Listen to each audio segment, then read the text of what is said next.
Good morning. My name is Georgia Bird, and this is Jamie Schull. And we decided to do an article on toenail nicotine levels as a biomarker for lung cancer risk. So this article discusses lung cancer and its connection to tobacco smoking. In previous studies, the correlation was determined by questionnaires. This method has been proven unreliable either by error in reporting or accountability of the reported smoking. It also neglects to account for those that were exposed to secondhand smoke. Other methods of determining tobacco levels in people were saliva and urine.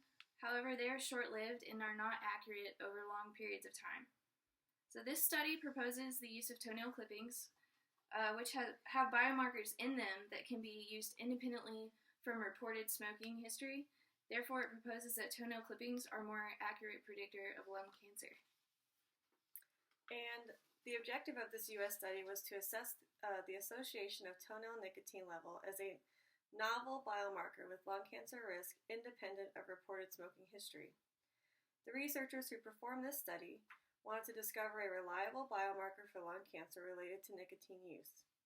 While conducting their questionnaire of smokers, they also required the participants to send in toenail clippings.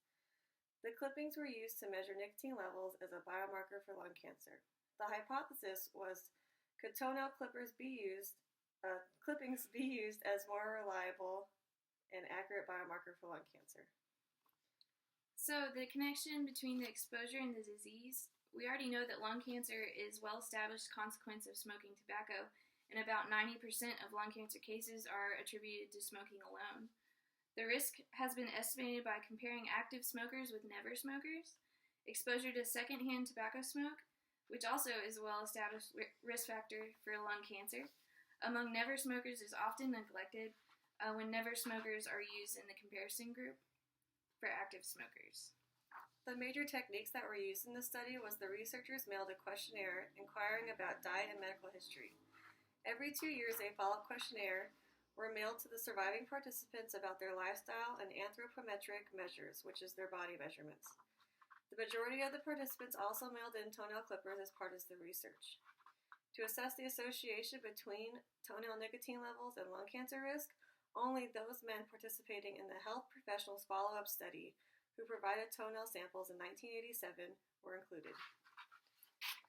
So the results of this study demonstrated that toenail nicotine levels provide a biomarker that can predict the risk of lung cancer independent from smoking history.